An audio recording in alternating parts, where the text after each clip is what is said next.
What's going on, everyone? Welcome to another episode of the Fit, Healthy, and most of all, Happy podcast. As always, I'm your coach and host, Josh, here with his co-host and co-coach, KG, and I'm in the house. Today, we're coming at you with the complete guide to lose body fat with 10 simple tips that are guaranteed to work. I can promise you, if you listen to this episode, you do the hard work, you make the lifestyle changes, you will be a radically different person. By implementing these are tried and true, and it will guarantee your results and the change of your physique. But one thing I will say is I know a lot of people are going to listen to this, I can do this one's too hard, I don't want to do this. At the end of the day, if you want to lose body fat, you need to put in work. You need to do something you haven't done. Being in a deficit isn't easy. Naturally, we want to make sure we're eating at our calories or above it. There's a ton of temptations. There's a lot going on. But I want to implore you to take this episode seriously because we have one body. There are no do-overs. At the end of the day, if we don't take care of our body, we're going to pay for it in unfathomable ways, whether it's having less time with family, being hospitalized for medical issues, getting horrible medical issues, like all these different things. We want to be able to live our life to the fullest, and maintaining a healthy amount of body fat, being a fit, healthy, and happy person is going to directly work against that. And we're really excited to give you these tips. And as I've said though, at the end of the day, if you haven't done this before, you've probably heard a lot of these. I really challenge you to do it. And if you haven't done it, you got to ask yourself why. Chances are you're busy. You got a lot going on. You have a life. You don't have time to do all the research to make the changes. The great news is we offer a done-for-you coaching service where you can literally work with myself or Kyle one-on-one, where we're fully dedicated, invested to helping you achieve your transformation with your lifestyle. If you're someone who works nights, we're going to work through that with you. If you're someone who's never cooked in your life and can only eat out, that's no problem. We've developed this coaching program over 10 years to adjust for your situation, your goals, your experiences, your limitations, and guarantee success and guarantee change. So if you're looking to lose 20 plus pounds of fat in 90 days, DM us fat loss on Instagram to @COLOSSUSFIT, COLOSSUSFIT, and I promise you, we'll get you to a new level where you've never been, because we can see around corners. We're going to optimize everything, and we're going to get this done 5 times faster. But without further ado, we're going to walk you through the key things you need to be keeping in mind when you want to lose fat. So first and foremost is tracking your macros. We've said this 100 times. I'll say it 100 more. At the end of the day, without data, it's a guess. Great example, we were on vacation, we were doing a lot of different things. One of my friends said, I think I lost weight on this trip because I was walking so much. At the end of the day, thinking, having a dream, hoping, these are not things that we can count on. There's no guarantee to them. If hope is a strategy, it's a very weak one. It's something, there's some crazy statistic that some certain percentage, I think it was like 20% or something, of millennials believe that they'll win the lottery one day, and that's how they're going to be able to take care of all their financial things. And that is absolutely crazy to me. You can't bank on that. You can bank on yourself. You can bank on hard work. But if you're just hoping it's going to happen, or hoping in 3 months, miraculously, all the stars in your life will align and you'll have unlimited time for the gym, for nutrition, and unlimited motivation, and nothing will go wrong, you're just kidding yourself. Because I want to give some tough love here, because to create change, you need to get in it. You need to get after it. And that first step is logging, because tracking your macros, having objective, quantifiable data allows you to manipulate that data to make sure you're seeing the progress you want, to allow you to have freedom to eat your favorite foods, to work that in there. And we're going to extend on this with number 2. Yeah, number 2 is just honestly having 80 to 90% healthy, whole, high quality foods. And this is something that's going to pay you back over and over again, literally for the rest of your life. And we actually just finished a lunch right now that had about 7 servings of veggies, I believe it was, and a great source of protein as well. And it was so nutritious. It was so satisfying. I feel incredible.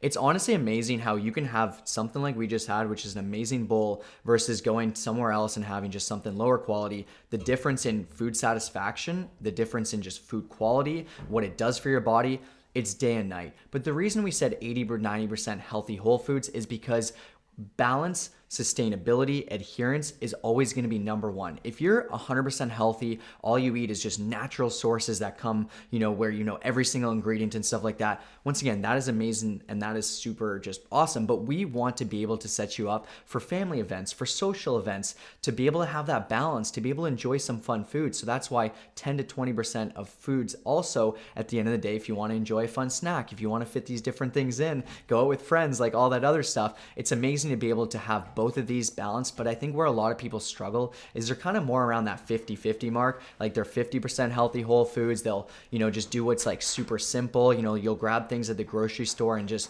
maybe things where you have to like warm it up and it's like coming from packages, like all this other stuff. And then the other 50%, like they think that's healthy. They think that's good for them. And then the other stuff is just a bunch of randomness as well. So that's why 80 to 90% healthy whole foods, 10 to 20% fun foods, a perfect formula, a perfect mix. And I believe it'll help every single person out with this formula. I mentioned before the individual, I forget his name, who's trying to regress, or he's trying to stop his aging by a crazy metric and see a ton of change there. And he's in a deep calorie deficit. So he's only eating 2,000 calories a day.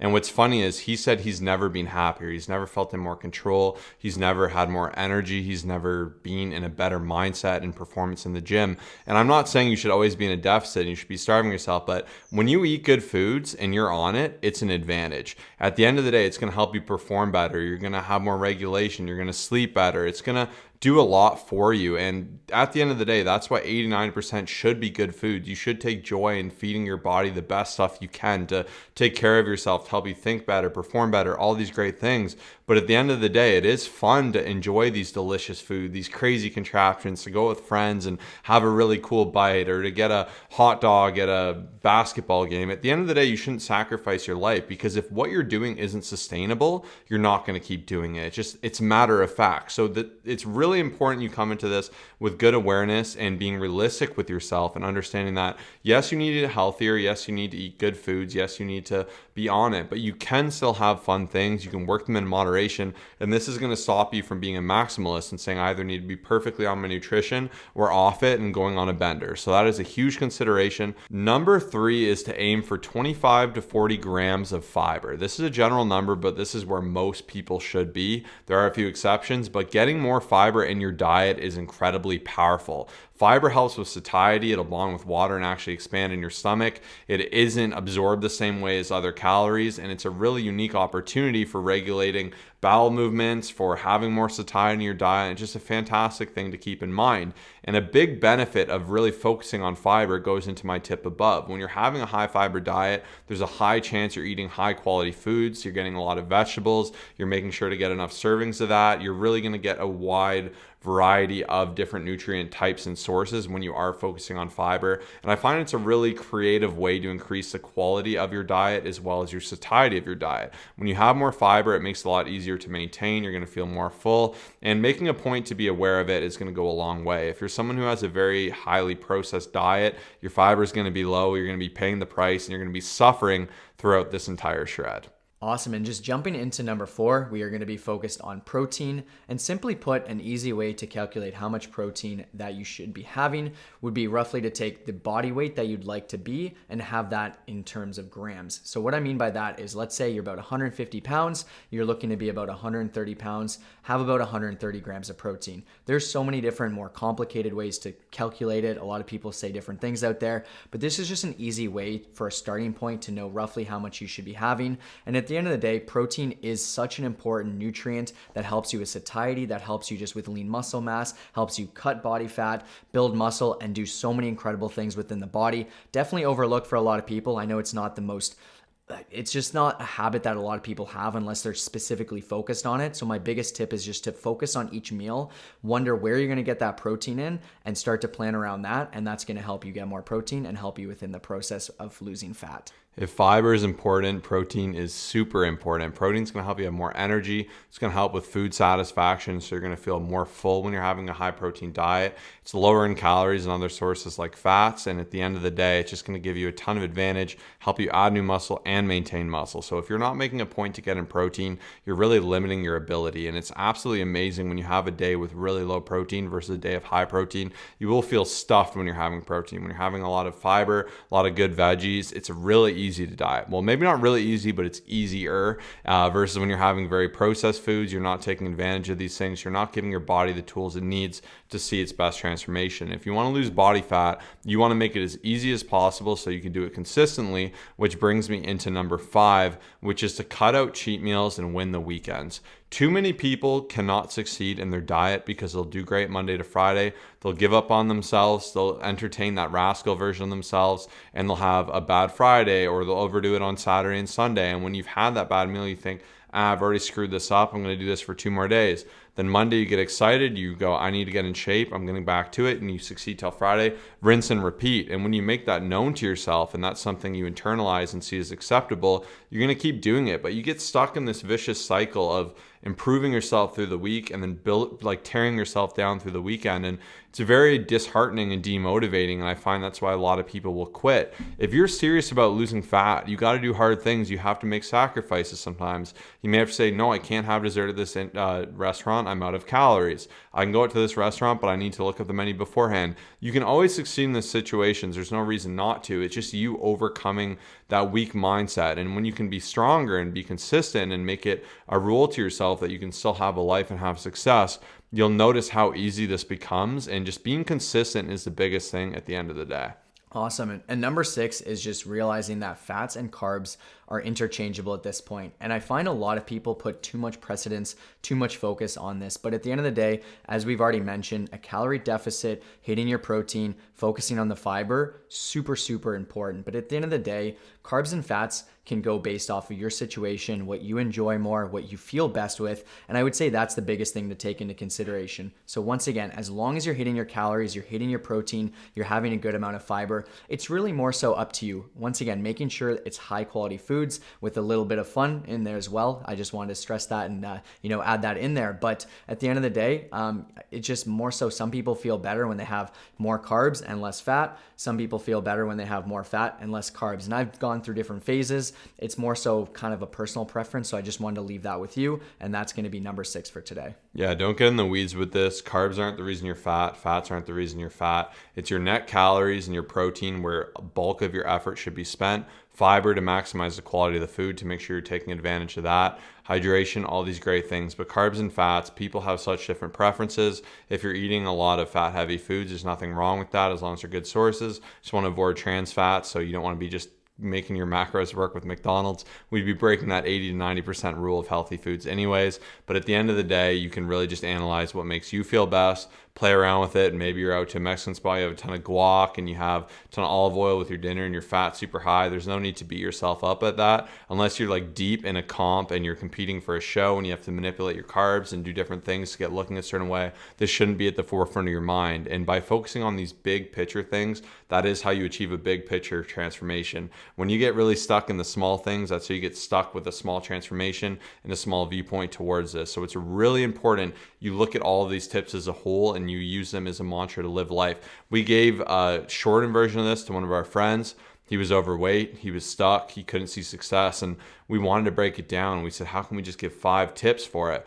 We gave them to him, he implemented them, and he's radically changed his life, and he's continued to be fit because of that, because he worked that way of living. And that's what health should be. It should be something you're continually doing. You shouldn't be suffering through it. You need to make it intertwined with your life. It can't be separate from your life. You can't just be putting on a mask and being fit for a few months because you're going to find yourself to that old self. Instead, you got to say, how can I build this into my routine? And we've worked very hard to that sustainably to have a life and do it at a point where we're happy. So that's why we're really big on these. We really hope you take this episode seriously. And I'm just going to continue with number 7, which is just to crush 5 great training sessions a week.